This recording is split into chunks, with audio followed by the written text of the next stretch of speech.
Trained as an actuary, Alexandre Viau is an economic expert who is passionate about ethics and compliance. He held high-level positions in large-scale organizations before becoming Vice President, Eastern Canada for Private Banking 1859, which he is aiming to position as a national standard in private banking. As President of ADP Canada, Holger Kormann is leading the strategic vision and execution of ADP Canada's business plans to position ADP as the leader in the human capital management space and as a partner of choice in the human resources, technology, and outsourcing markets. Holger joined ADP in December 2015, bringing with him 2 decades of experience and leadership in the information technology and outsourcing industries in North America and Europe. Andre Valiquette currently holds the position of Vice President, Central East Sales for the Commercial Division of Dell EMC Canada. Over the past 25+ years, Andre has touched various parts of the direct and indirect IT industry. From his involvement in Dell Canada's strategy and go-to-market transformation efforts, and now Dell EMC Canada, through to his demand generation efforts in driving solutions. Montreal, please welcome to the stage our executive panel.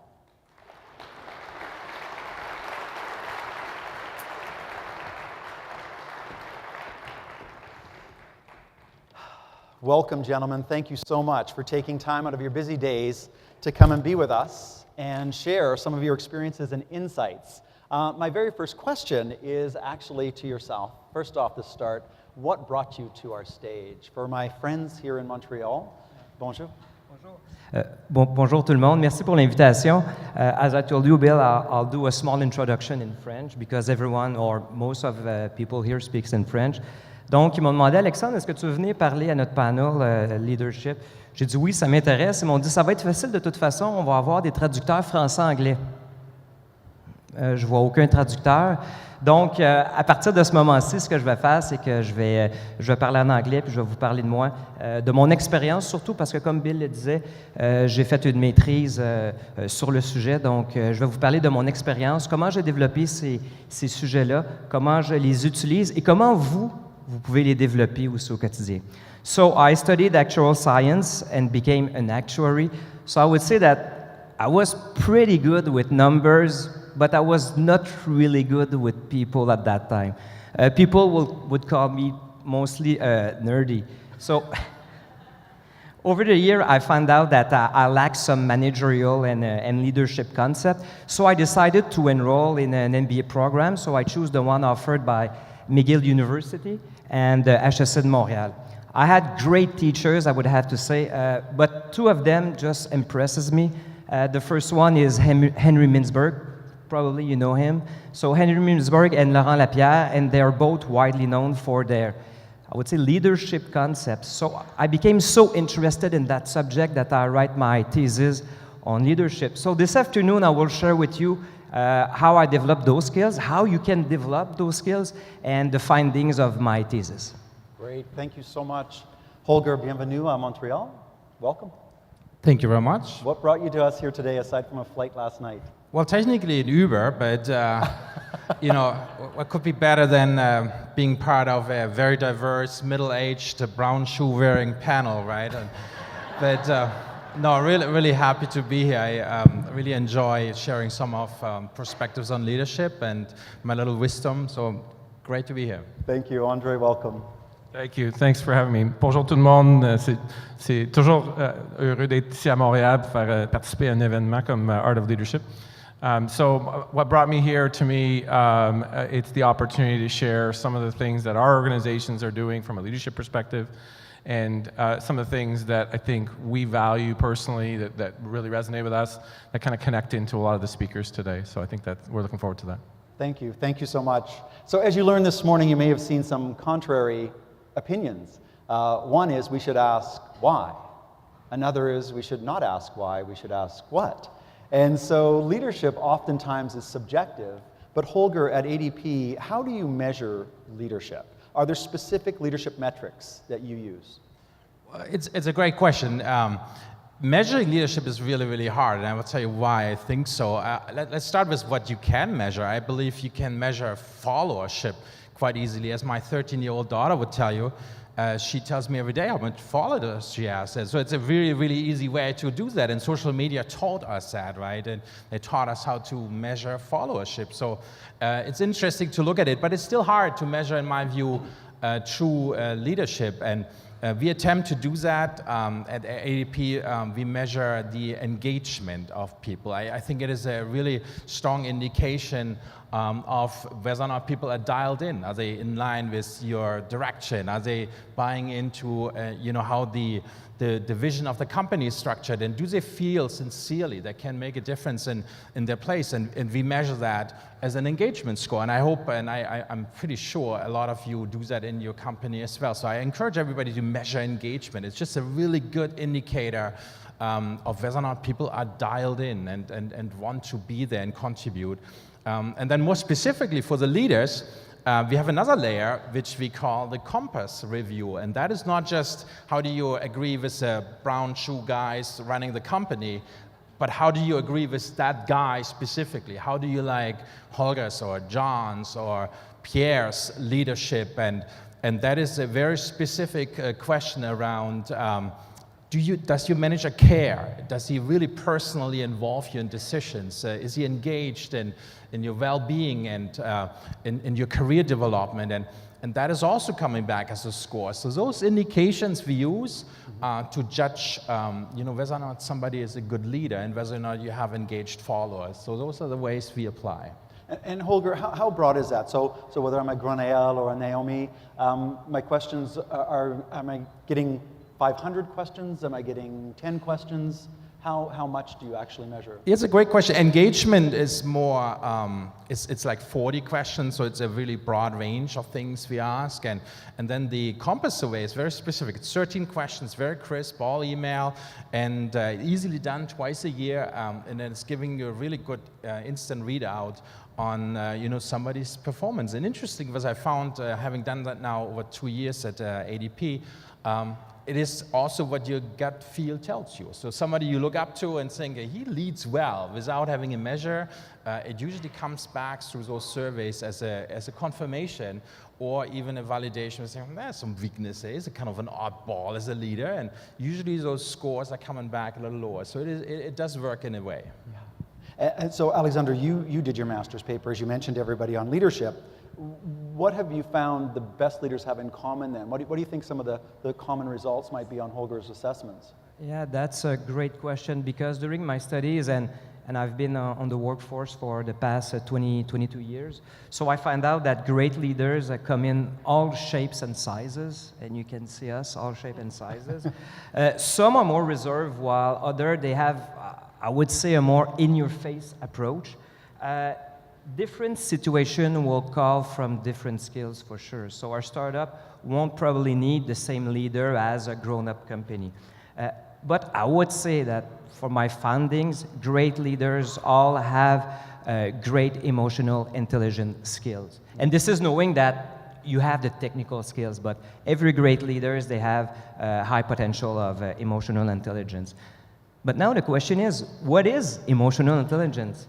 I have the answer here, the technical answer, but if I can ask my colleague, for you, what is emotional intelligence? Well, I think one of the things that I talk about that with my people all the time is the lost art of listening. And oftentimes, sort of an emotional intelligence is the ability to understand, somebody else's point of view. Yesterday, in other sessions, have been talked a lot about the diversity of a team and how that brings different points of view. And I think if you listen and you have a diverse team, those really contribute to elements of emotional intelligence. You know what? Oh, go ahead. Well, I believe it is just having great common sense. It's just like, do you get context, right? And you said you were great with numbers and a little nerdy. The numbers don't always tell the story. So do you get context? Do you just get the surroundings of things? And do you pick up vibes and dynamics? I think that's really what emotional intelligence is all about. I would say you're good, because that was the question that I was asking myself during my master's degree.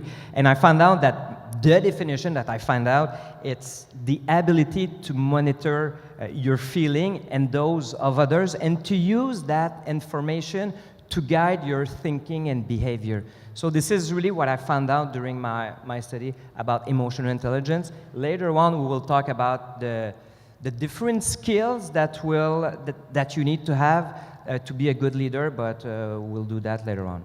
All right, fair enough, fair enough. So, I mean, we learned today as well that self-aware isn't always necessarily the case. Maybe oftentimes we're a little bit more self-absorbed. But when we realize the impact that we have on other people is a great opportunity to take a look at our emotional intelligence. So Andre, can you walk us through an event that had a tremendous impact on you as a leader? Why did it have that impact on you? Yeah, I think all of us have been through situations, difficult situations, as in our lives or in leadership or even at work. And for me, what really, I'll give you two real quick examples, but I'm the son of a diplomat, lived overseas for a number of years, and met a number of leaders from different organizations, and I had a summer job in Gabon, Africa, working on a Canadian hydroelectric dam, which was a very unique experience, and right before heading into university. And there was an incident with one of the employees, and I was doing daily wages, payroll, and one of the employees was threatened, and it was the first time I'd ever have to let somebody go. And I think when you cross that bridge of having to let somebody go, in fact, in Africa, knowing there was no other job in that village, I think that was a very defining moment because I ended up doing some things that perhaps were not, there was no manual, right? And really abiding by Canadian employment standards, but in a project in Africa. So there are a lot of things that I learned as a type of leader. I didn't realize it at the time. I think I probably, many years later, look back on the experience and realize that. And then you fast forward to a few years ago in Canada, the transformation where Dell EMC in Canada, we were chosen to be a pilot project to change the way that the resources were aligned from a coverage. And that presented a lot of change organizationally for people, and that was very unsettling. And I think that adaptability, because nothing ever exactly goes to plan. So you can have all the input from customers and from employees and consultants and have a plan in place, but nothing ever exactly goes. And that's where leadership emerges, is that adaptability piece. And I kind of see the parallels in both the personal and the organizational example. Quite the way to start your career at 18 years old, doing your first termination. I can only imagine, I remember my first termination and the sweaty palms that went and the sleepless nights before and my stomach and how it felt.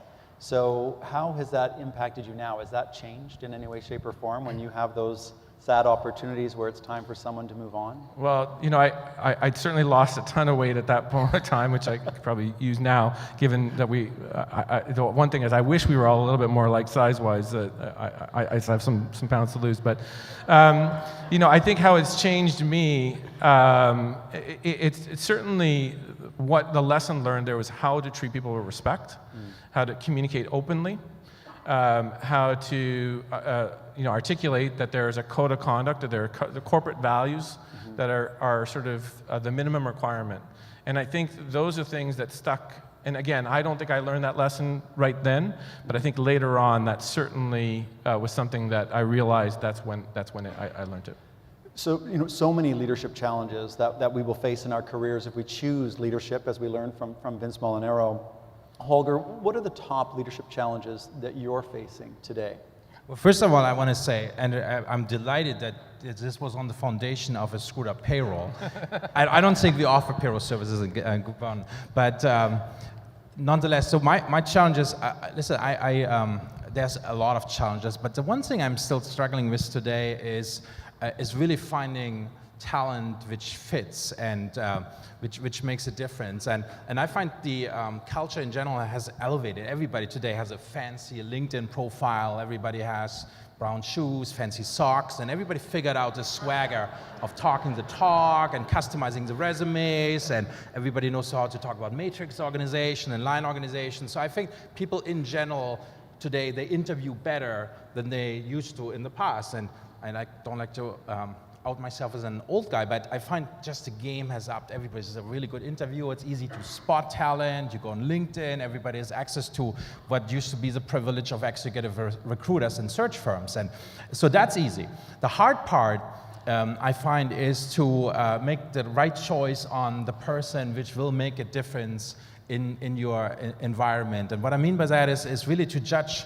It's like picture yourself having a nice apartment and you want to onboard a roommate, and all you have is a half an hour to interview that person, and you go through it, and they say all the right things. Sure, I clean up the dishes. Sure, I swipe out the hair in the bathroom, and then 3 weeks later you find out not so much, right?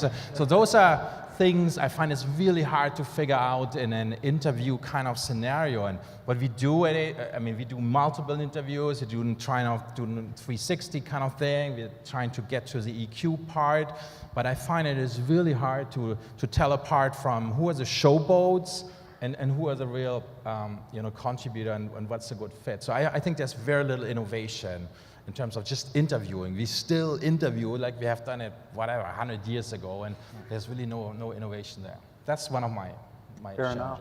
Alexandre? That's a very good point. The one thing that I try and that you should try for those of you who are doing interviews is ask the people, what is emotional intelligence for you? And you will see people will get caught off guard, and you will see what they will answer for that. So this is my question that I ask every time at the end of an interview to the candidate. I ask, what is emotional intelligence for you? And so these hiring decisions, questions around emotional intelligence, questions around AI we're learning about today as well. Andre, what are the most important decisions that you make as a leader for your organization? I would probably sort of highlight 3 categories. And I think as either leaders or people within the organization, time and use of time is one of the most important things that we do as leaders, but also as contributors for those who are don't necessarily have people, but are leaders within the organization. And so what does that look like? I think it looks like how many people are in a meeting. I think we've all walked into a meeting where there are way too many people for the topic at hand, and that's time that's being consumed by people that maybe is inefficient. Time can be how a leader chooses to discuss certain priorities. How much content are you prioritizing? What are you prioritizing? So I think that element of time is a very important one. And then the next one would probably be sort of coverage, and I mentioned a little bit about kind of changing the coverage, so we've sort of lived this. Coverage and collaboration. So how do teams interoperate? What's the best way to serve customers? And the last one I would think would be around like a readiness. So how capable is your organization? Where do you need to focus efforts around training, learning, and development to make sure that you have the best organization in your particular industry? So those would be the 3 areas I think of types of decisions that focus on. So we're hearing decisions and answers around hiring the right people, around dialing up our emotional intelligence and self-awareness, around making the right decisions around teams. And as a gay man hosting this panel, it doesn't get lost that we are an executive panel that are 3 white men and myself. So what are your organizations doing around diversity and inclusion? When you look at our audience today here in Montreal, we see such diversity, but yet we're not able to necessarily represent it today on this panel. That doesn't mean you don't have it in your organization. So talk to me a little bit about what are you doing within your organizations to look for that fair representation of the culture that we're representing here in Canada? Well, I can give you an idea. So we have 60% of our workforce are female. So 60%? 60, yeah. It's 1,200 females. That deserves some recognition.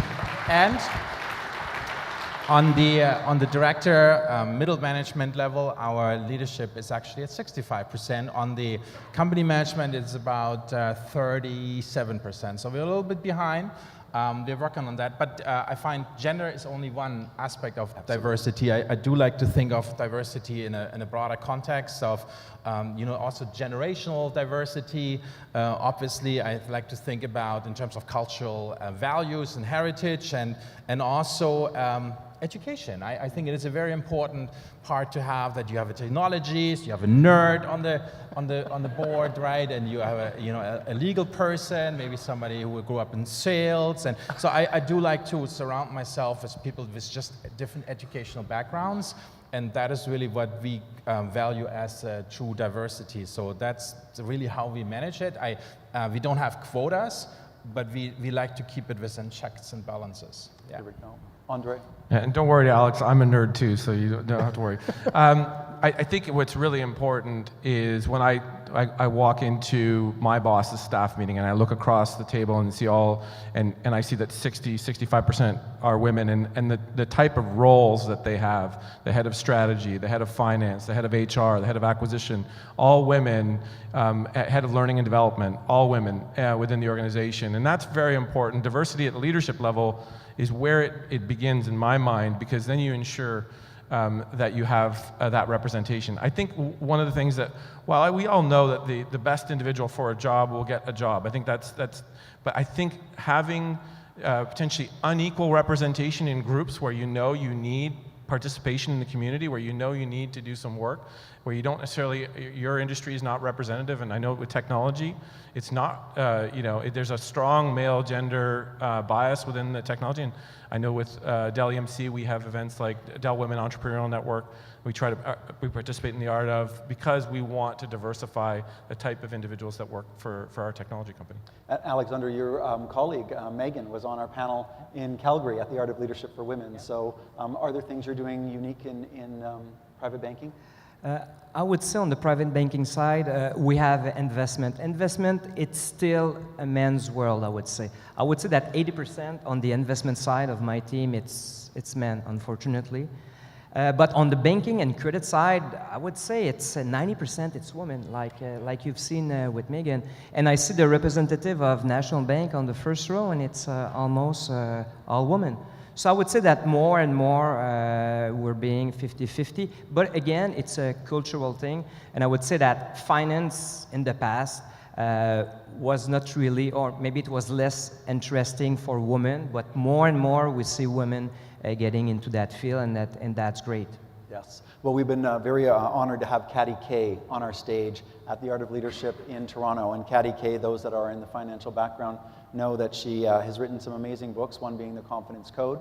And she talks about women and how they have a different strategy in financial portfolios that tend to have a nice steady climb, whereas for some reason the men's portfolios tend to be a little bit more peaked and valleyed. However, there's maybe differences that we take a look at risk. But when you think about the team that you have, Alexandre, at National Bank, Private Banking 1859, how do you implement or train people in your organization to become better leaders? That's a very good question. The first thing is, we had a book to read, and if you want to read a good book during holidays, I would say One Mission by Chris Fussell. So you should all write that down. So One Mission by Chris Fussell is it's very interesting. And I discovered another book that I will read by myself during winter vacation is The Coaching Habit by Michael Bungay-Stanier, that you probably all know, but you should read it. So this is my own part, because being a good leader means that you have to study by yourself a bit. So don't wait for your company to tell you what to do. Just do the thing you need to do. I would say at National Bank we are very fortunate because leadership and managerial thinking, it's really important for us. Over the next year, all the manager will have 5 training sessions on management and leadership. So that's very interesting. Also, something that we have at National Bank that is really interesting is we can have a mentor. I don't know, is there anyone here who has a mentor? Yeah, so a few, you should have one. I have a mentor, and I discuss once a month with him about the skills that I want to develop, and I would say it's very useful to have a discussion with someone that can help you being better at leadership. And Michael, as well, has been on our stage. If you're interested and wanted to share a short article with people on your team, he has written a great article for us called Why Your Good Advice Isn't Working and What to Do About It. So a very nice 2-page article for our magazine. So thanks you for mentioning Michael. Holger, what's the one thing that you did early in your career that was critical to you getting to where you are today? What's your secret for success? Well, let me get into that in a second. I do want to comment on the mentor just for a second. I'm not big on mentoring. I think mentoring is a myth, has never worked really well for me personally. Maybe it's just me, but I felt it just in order to effectively mentor, you're gonna really have good business contacts, and I find the mentors I had at least, really never really worked. It felt shoehorned in, never fit in the schedule.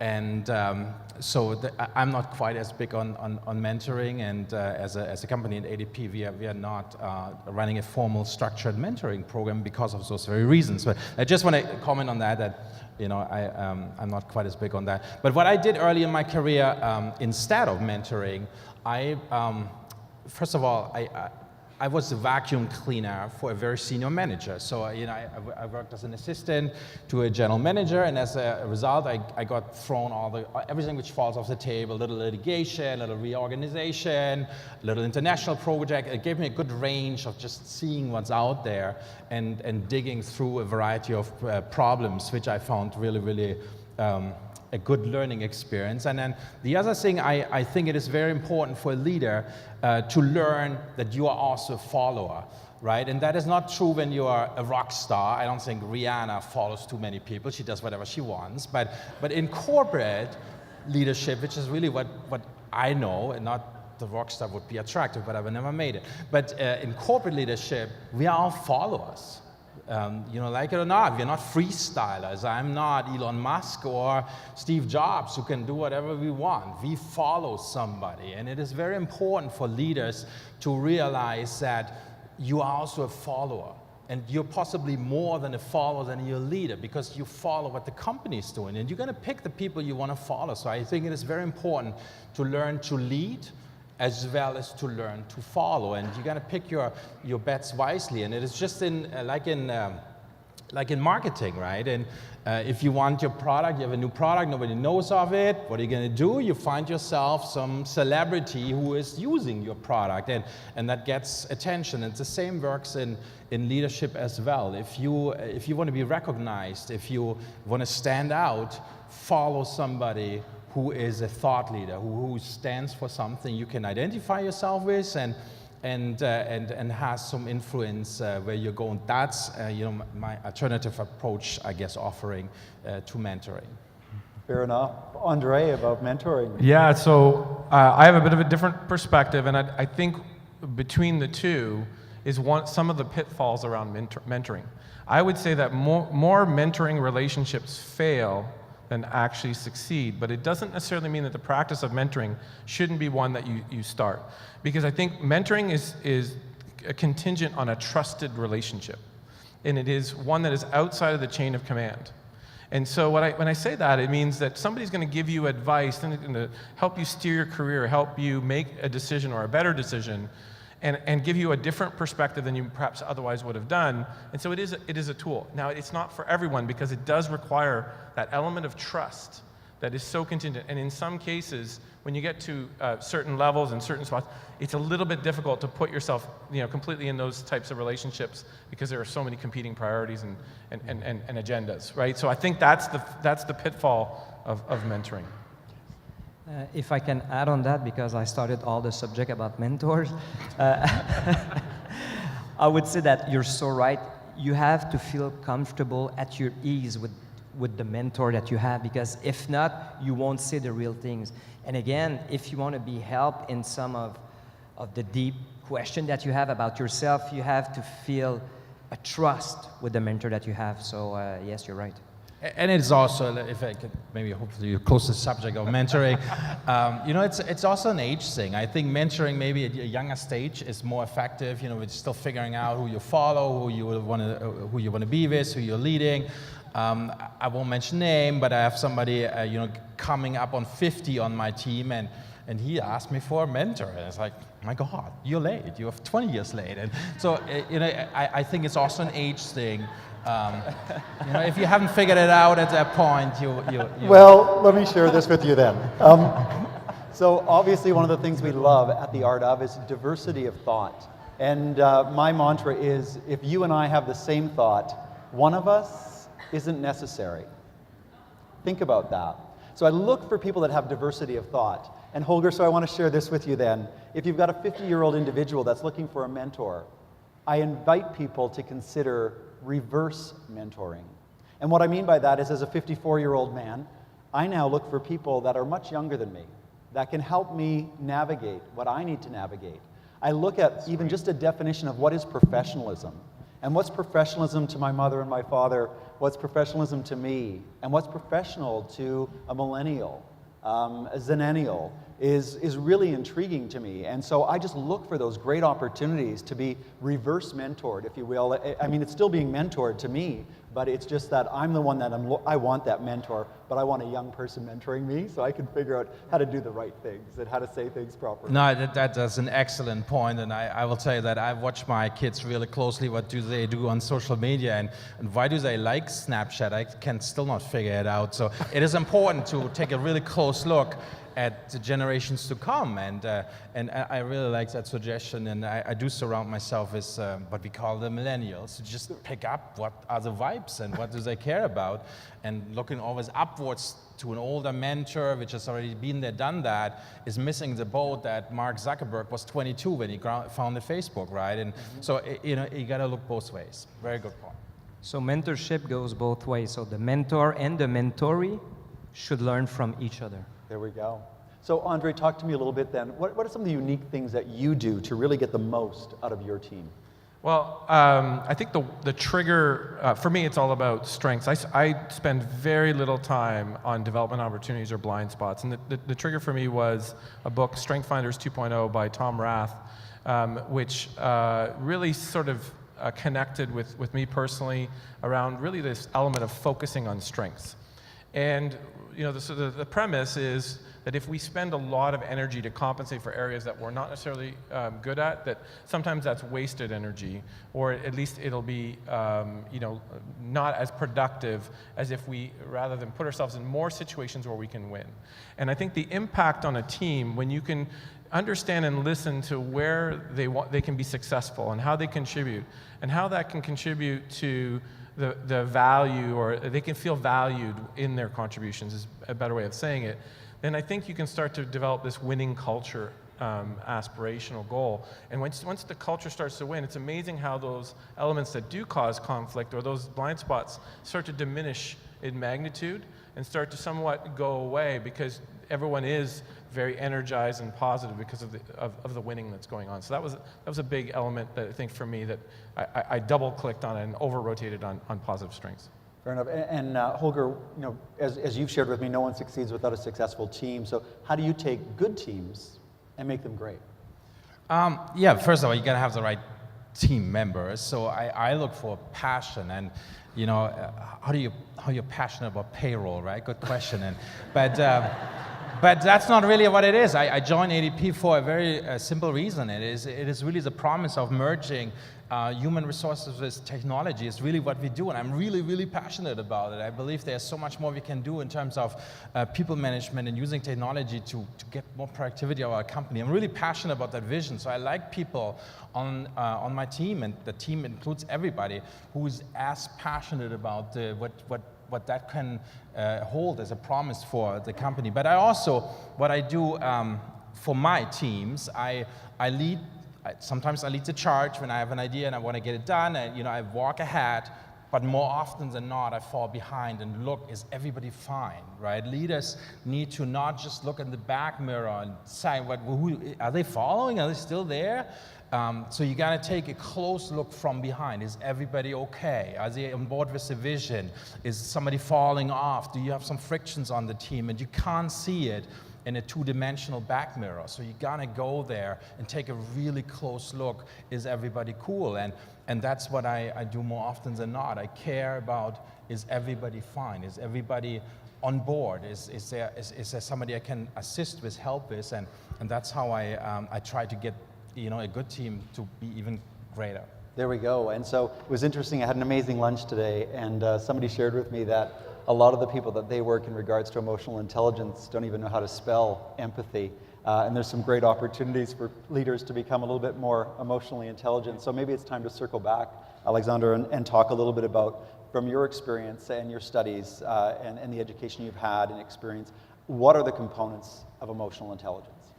Unfortunately, I think that you probably all know what I will say from here, but I will share with you how I continue to develop those skills. So I would say the first component for me of emotional intelligence is self-awareness.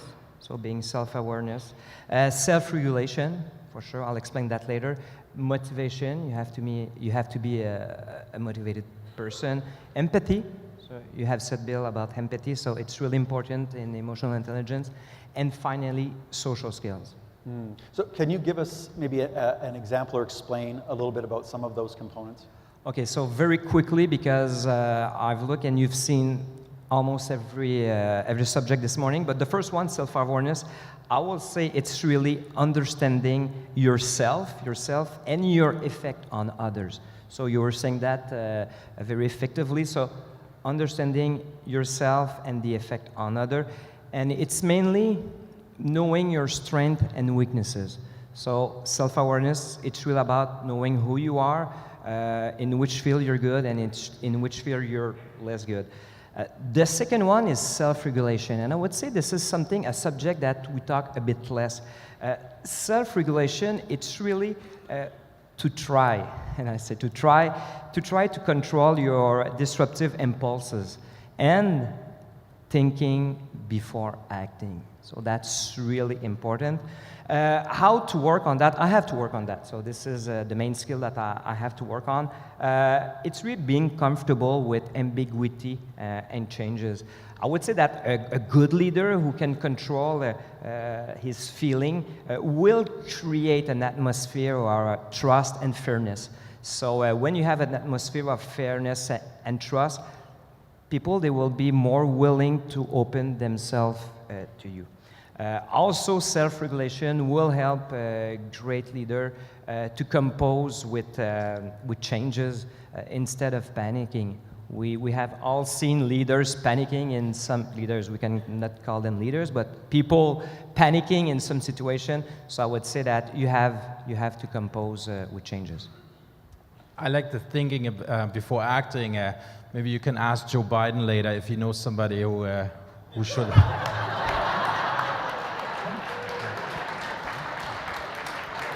I won't ask that question, but you may write it down. Oh my goodness. Well, speaking of someone who could think before they tweet, we know that IQ is usually something that stays relatively static once we're in our adolescence, sadly. I mean, we may gain more knowledge, but we don't necessarily become more intelligent. But what about emotional intelligence, Alexandre? Can we learn EI? I would say it's a complex attribute, first of all, and I've told you it's self-awareness, it's self-regulation, motivation, empathy, and social skill. I would say for myself it was much easier to learn analytical regression in mathematics than learning how to be empathic. So that's raised a good question. Is it possible to learn emotional intelligence, or it's a fixed quality? So can we do a survey? Sure you can. Who here thinks that it's a fixed quality and it's very tough to learn it? One? Come and join us. No. There's two now. Two? Okay.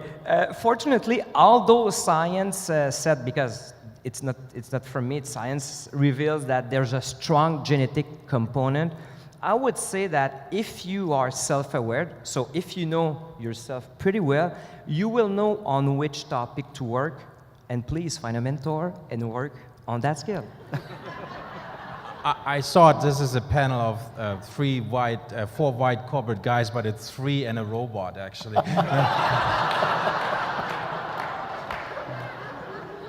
So just to close off on emotional intelligence, Alexandre, help me here, please. Do you think that EI is a nice or a need to have for today's leaders? I would say, and everyone could answer that, it's really now a need to have, and we still need to develop on that. And you have to know that emotional intelligence is just a subject that we discuss. It's not for the last decade. It's been 30 years max that we are talking about emotional intelligence. So we should continue to develop those skills and talk about that.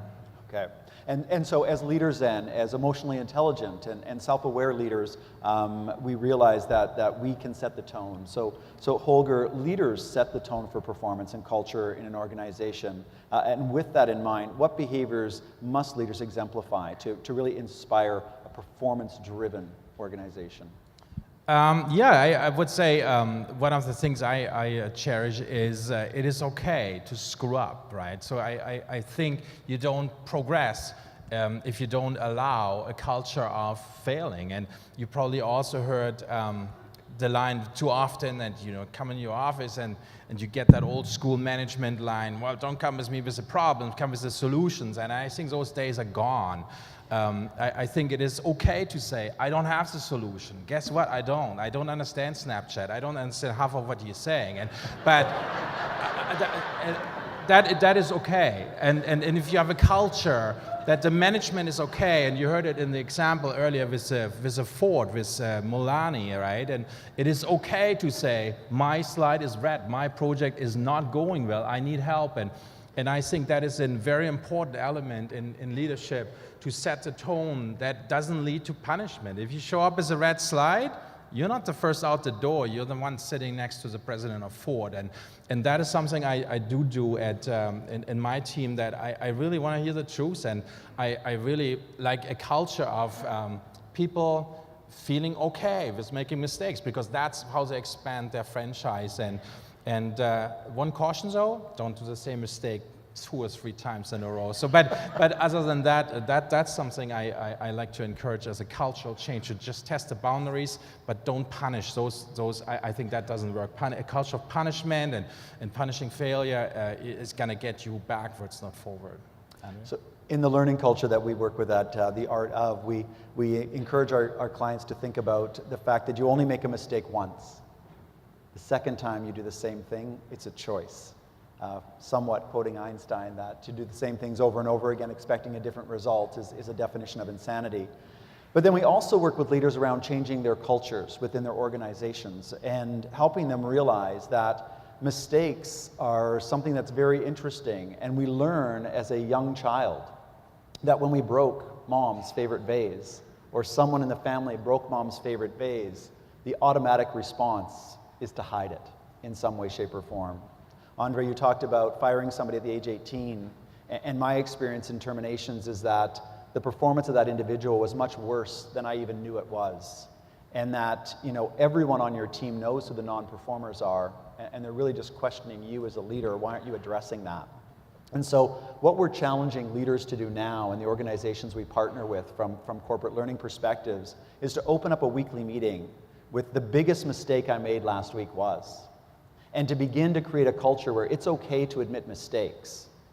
But then the critical discussion thereafter is to talk about, what did you learn from it? And so this was the biggest mistake I made last week, and this is what we learned from it. And then just think about how you will evolve your culture and create an environment where it's okay for your people to take those mistakes and use them as learning opportunities. This is what we learned. And so, Andre, I want to come to you with our final panel question today before I come out into the audience to hear what they would like to know about your discussion today, is what role does leadership play when it comes to change?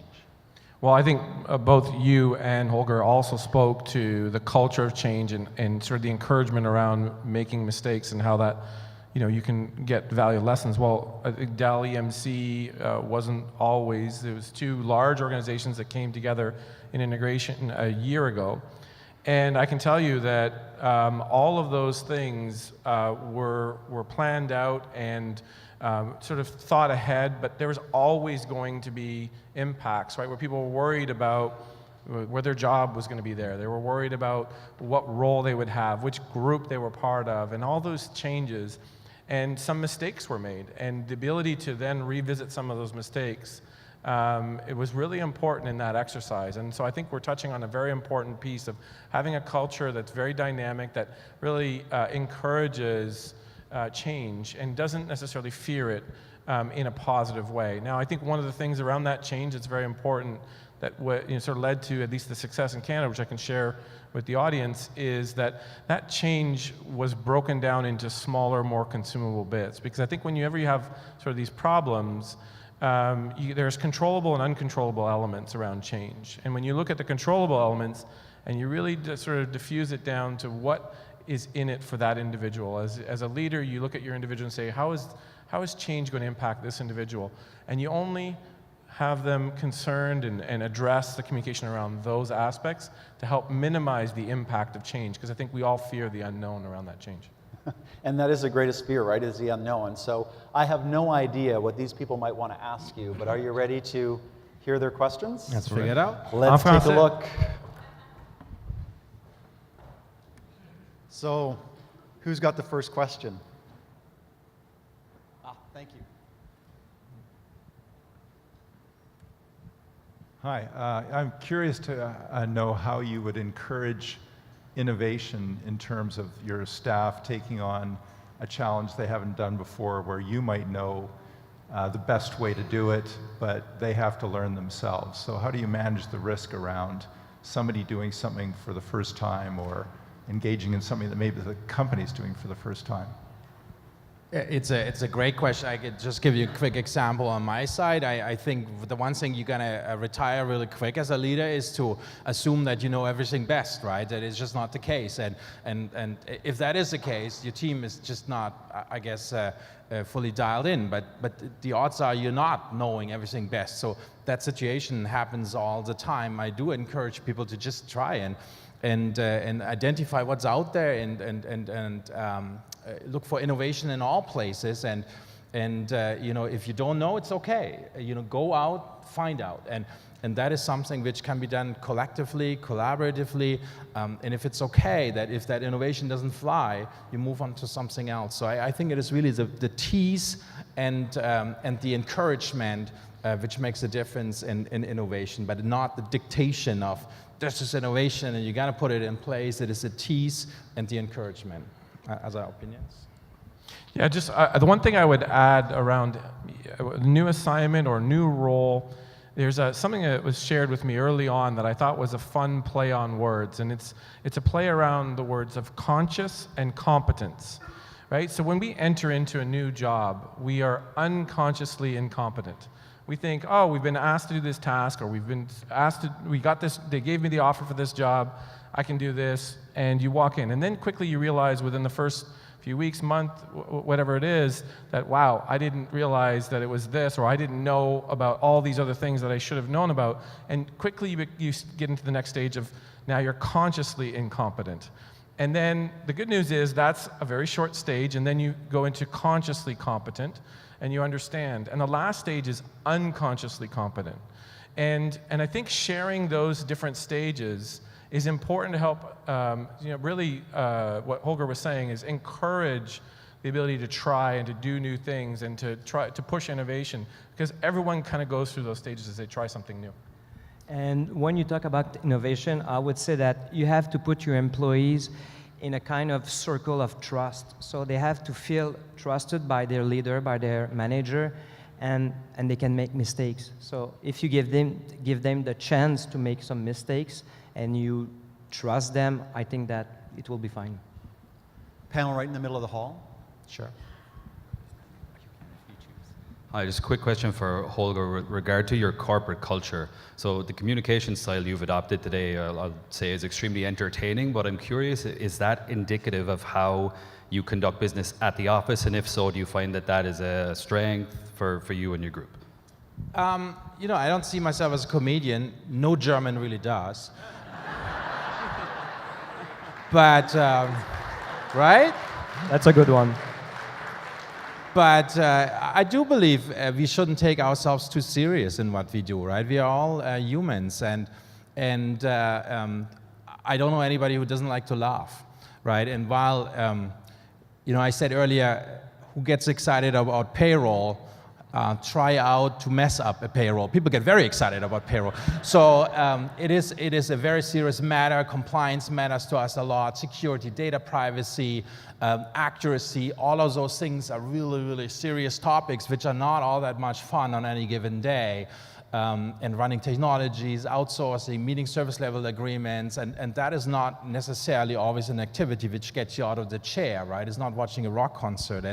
And to balance it off is a good dose of humanness to it, and laughing is part of being a human. That is something I do like to encourage in the team, and I think that's how you bond, and that's how you create emotion and deep trust amongst the team. I hope that answers the question. Panel off to your left. Good afternoon. Thank you for being here today. I particularly liked your segment on emotional intelligence. I'm alongside 27 student leaders here, and from your experience, is there one skill that future leaders should harness, or as a teacher, I should be trying to promote with my students? If I can start, first of all, thank you for the question. I would say that the skill that I found the toughest to master is really empathy. So empathy means listening to people and trying to learn with the people that are surrounding you. So you should work on that. In fact, this was the skill that I had to work mostly on it, but empathy would be in the future more and more important because we are living in a life that is changing a lot. People are changing a lot. So you have to understand the people that are in your team and are around you. I like to second that, and compassion is another one. I think compassion is really, really important, and I also believe that there's a million ways to lead, and there's also a million ways to show compassion. So I like to, if you tell your students something, I would encourage them to not strive for that just one style, because there's so many and so many successful ways, and unfortunately also unsuccessful ways. But you know, there's great leaders coming in all forms and shapes, and unfortunately there's not a cookbook to follow to the right path of great leadership. There's a million different ways, and that is great news because it then allows for us to be ourselves while being a leader. Yeah, I think you got 3 votes for empathy and compassion. Maybe one thing that I would just sort of, that's the emotional side on kind of how do you get it out of individuals would be open-ended questions. I think being able to ask open-ended questions, what do you think about that? And that use of open-ended questions is such a great tool to kind of help pull out, because you can't listen if somebody's not giving you all the details or the feedback. And so use of open-ended questions, I would highly encourage to be more empathetic. Panel to your immediate right in the second row. Immediate right, your immediate left, my apologies. Immediate left. Hi there. There's changes happening in each of your industries, I'm quite sure. Some of them you may be forced upon, whether it's a merger, whether it's your competitors are forcing change. How do you, as leaders, are stepping out, regularly, seeing what's happening? How do you need to adapt your business and then motivate your teams and even get your teams to participate in looking out what's happening and how you need to change and evolve and motivate them to do those changes, that may influence even their jobs, their roles, and whatever be the case? Well, I think I'll be quick on this one, but from having lived through a significant amount of change and the impact of the business, the products doubled overnight. The number of people, organizations got more complex, roles got more complex because you're now working and collaborating with more people. And so it became very important to have a core set of corporate values so that we all understood what was on a baseline appropriate behavior, not all that. And that's kind of one aspect of the business change, but then also the message to the customers had to change. And for those who attended our luncheon that we did today, they saw that we spoke to 4 transformational messages, and that approach of speaking to transformation, business transformation, all comes from what we've gone through in terms of change and what we now have available as products. I like to say that focus on the opportunities, be cautious of the risk, right? And don't try to swipe them under the carpet. And it is, change disruption happens. If you talk to a taxi driver and about Uber, there's some anxiety and what that means. But as a leader, then it is important. Hey, listen, this is not the end of the world. You may be an Uber driver one day, and guess what? And you get to even choose the car you're driving, and you're not forced and boxed into what we're giving you. You can choose your own vehicle to drive. And so it is really pointing out the opportunities arising from change, but not being ignorant or oblivious to risk arising from that. Yeah, if I can add on that, we're going through a lot of transformation at National Bank, and I would say if you want to have motivated people, first of all, you have to be motivated by yourself. So if you want to motivate them, you have to be yourself motivated. Why? Because people that are motivated about their work, first of all, they're passionate about what they're doing. And if they're passionate, even if you're doing a lot of changes, they will learn, they'll be curious, and they will try and find ways to cope with that transformation. So I would say be motivated, and your people will probably follow you as a leader. Panel to the back of the hall on your left still. And this is your last audience question coming to you from a future leader. Hi. So what advice would you give about, as a leader, keeping a balance between being a respected leader that people listen to versus being a leader that is empathetic and relates really well to their employees? That's a tough one. That's something, I don't think there is an one-size-fits-all kind of thing. I do think in general, there's no template for the right balance. That I do believe that, but people do gravitate towards trust, honesty, sincerity, basic core values, and if you get that balance right, I think you don't need to bother too much about whether or not you have a little bit too much or too less of one or the other. Is it okay if I insert this one in French? Because I started in English, in French, and I want to finish in French. Yeah, it's okay. Is there someone who won't understand if I speak in French? Anyway, you don't understand my English. That's okay. I didn't understand anything earlier.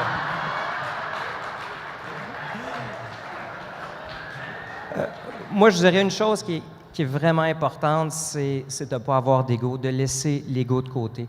Les gens vont vous prendre comme leader, pas parce que vous dites que vous êtes un leader, parce que vous êtes devenu un leader. Les gens vont vouloir vous suivre parce que vous êtes qui vous êtes. Je vais parler pour moi. Trop souvent, dans ma jeune carrière, j'ai essayé de copier le leadership des autres. Faites pas cette erreur-là. Be yourself. Soyez vous-même, soyez le leader que vous pensez être la meilleure personne de vous-même, et je vous garantis que si vous n'avez pas d'ego et que si vous suivez ce qui se passe ici, vous allez être le meilleur leader que personne n'aura jamais vu. Oui, je dirais la même chose que ce qu'Alex vient juste de dire, mais ça serait plus, c'est pas nécessairement un style ou un côté de l'équation. La question était parfaite dans le sens, c'est ça le débat entre comment est-ce qu'être un bon leader. C'est est-ce qu'on a plus d'impact ou ben non, si on devrait être plus forçant dans une situation. Et puis je pense que le fait qu'il y ait un balance entre les deux, c'est pas important de savoir de quel des deux, mais de savoir que ça change par individu. So, for whatever the individual is, being able to change between empathy and pushing or trying to drive the team, and understanding that all those differences are different according to your team members. And I think that's the important piece, but the question was spot on. And so I'm not sure I understood a lot of that. However, I will acknowledge to say that authentic leadership is really what I think is the critical thing. And if you are at least yourself, that's what's important. And so I greatly appreciate you being yourselves with us here on the panel today. On behalf of the audience, I would like to thank you. And I'd just like to put out a little poll based on applause. How did our executive panel do today?